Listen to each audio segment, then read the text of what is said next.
अस्सलाम वालेकुम, मैं हूं अरबाब जहांगीर। आप देख रहे हैं मेरा यूट्यूब चैनल असली खबर विद अरबाब जहांगीर। उम्मीद करता हूं कि आप तमाम देखने वाले खैरियत से होंगे।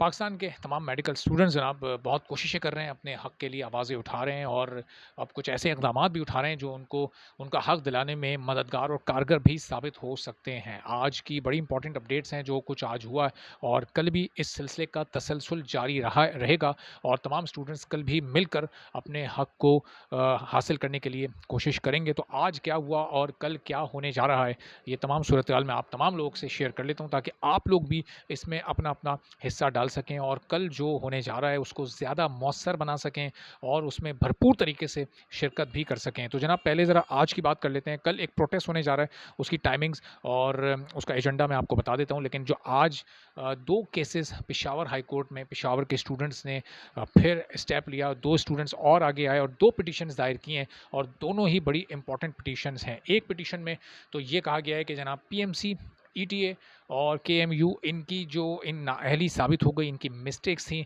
इन्होंने आउट ऑफ सिलेबस क्वेश्चंस दिए, इन्होंने जनाब जो आंसर कीज़ थी वो गलत दी, यानी तमाम जो इर्रेगुलरिटीज़ 13 तारीख को एमडी कैट में हुई थी, उससे मुताल्लिक ये पिटीशन दायर की गई है।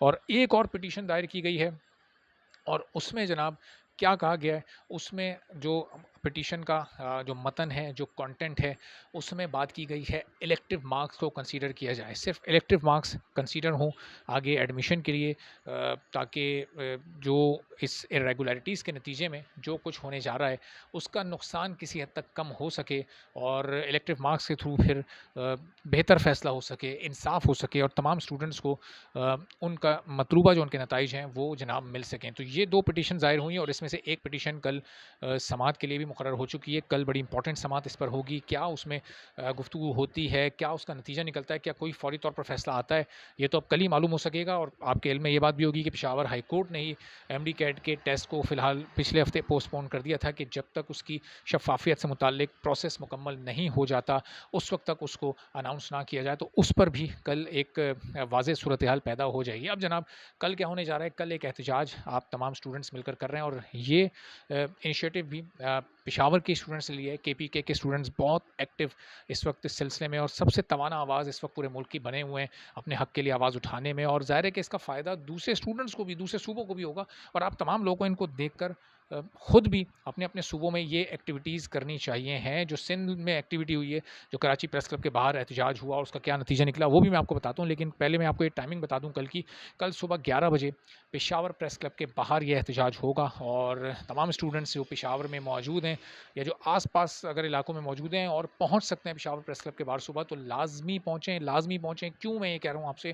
क्योंकि आपने देखा कि जब कराची प्रेस क्लब के बाहर एहतजाज हुआ, उसकी वहाँ पर कवरेज हुई, तो फिर गवर्नर सिंध ने उन तमाम स्टूडेंट्स को बुलवाया, एक डेलीगेशन वहाँ पर गया, मुलाकात हुई, उन्होंने तमाम अपने जो कंसर्न्स थे पीएमसी के वो रखे और उसके बाद गवर्नर सिंध ने यकीन दहानी कराई। अब वो करते हैं, नहीं करते, लेकिन देखिए गवर्नर से जब मुलाकात होती है तो एक नेशनल लेवल पर एक चीज़ सामने आ जाती है। गवर्नर वफाक के नुमाइंदे होते हैं, फेडरल गवर्नमेंट को रिप्रेजेंट कर रहे होते हैं प्रोविंस में, तो वफाकी हुकूमत के उसकी नॉलेज में ऑटोमेटिकली ये बात खुद ब खुद आ जाती है। उसके बाद फिर प्रेस कॉन्फ्रेंस जो एपीएमएसओ की हुई, वो ज़ाहिर है क्योंकि एक सियासी तंजीम है स्टूडेंट्स की, तो वो उस बारे में मैं ज़्यादा कोई बात इसलिए नहीं कर रहा कि ये मामला सियासत से दूर ही रहे। एक प्योर तालीमी मामला है, इसमें सियासत हो रही है लेकिन वो नेशनल लेवल की वो हो रही है और उसमें इर्रेगुलरिटीज़ वाला मामला है। तो उसमें ये इस तरह की लोकल सियासत से अगर दूर ही रहा जाए तो मेरे ख्याल से ज़्यादा बेहतर है। ये गवर्नर, प्रेसिडेंट और जो रेलेवेंट मिनिस्टर्स हैं उनके ही दरमियान ये मामला रहा है और इसी लेवल पर इसको हल हो जाए तो इसमें आप सबकी बेहतरी है। अब कल जो पेशावर पर प्रोटेस्ट होने जा रहा है, पेशावर प्रेस क्लब के बाहर, उसमें जनाब एजेंडा क्या है? उसका नंबर 1 पॉइंट है कि ये जो एमसीक्यूज़ आउट ऑफ सिलेबस आए, ये जनाब इसका अज़ाला किया जाए, इनको आउट किया जाए चेकिंग करते वक़्त और इसके मार्क्स दिए जाएँ।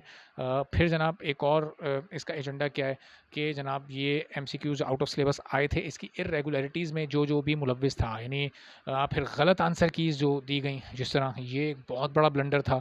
क्या प्रोफ़ेसर्स जिन लोगों ने ये आंसर कीज़ दी, ये पेपर बनाया, क्या उन लोगों ने किताबें पढ़ी हुई नहीं हैं? वो किस तरह के, वो तो बाइल्म लोग होते हैं, क्या वो बिल्कुल ही लाइल्म थे कि उन्हें अंदाज़ा ही नहीं था? गलत कीज़ आप किस तरह दे सकते हैं? और कई ये तमाम सूबों में ये हुआ है, कई कीज़ गलत सामने आई हैं और ये एक बहरहाल बहुत बड़ा ब्लंडर है। और फिर तीसरा जो बेसिक मुतालबा है उस प्रोटेस्ट का, वो है कि इलेक्टिव मार्क्स को कंसीडर किया जाए। अब ये मुतालबा ज़ाहिर है कि इस पर स्टूडेंट्स में एक डिवाइड है और नहीं होना चाहिए। आप तमाम स्टूडेंट्स को एक होना चाहिए, यकजहती आप में रहेगी, तभी आपको ये कामयाबी मिल सकेगी और तभी आपका केस मौसर हो सकेगा और उसका असर किसी और सुनने वाले पर सामने हो सकेगा। अपना मौक़िफ़ अगर आपको सामने वाले तक बेहतर अंदाज़ से पहुँचाना है, तो सबसे पहले आप में यूनिटी होनी चाहिए, सबसे पहले आप में इत्तेहाद, यकजहती होनी चाहिए, ताकि तमाम लोग एक ज़ुबान होकर एक ही बात कहें, एक ही नारा लगाएँ और अपने हक़ और हक़ के लिए अपने और इंसाफ़ के लिए आवाज़ बुलंद करें और फिर मतलूबा नताइज भी हासिल करें। तो कल क्या रिज़ल्ट रहता है इस प्रोटेस्ट का और समाअत की क्या डिटेल्स आती हैं, इंशाअल्लाह फिर आपको मैं अपडेट करूँगा कल दोबारा। तो उस वक़्त तक के लिए इजाज़त दीजिए। फिर अगली वीडियो में आपसे मुलाकात होगी। चैनल पर नहीं है तो चैनल सब्सक्राइब कर लें, बेल आइकॉन भी दबा दें ताकि तमाम वीडियोज़ आपको फ़ौरी मिलती रहें और आप भी हालात से बाख़बर रह सकें। इजाज़त दीजिए, अल्लाह हाफ़िज़।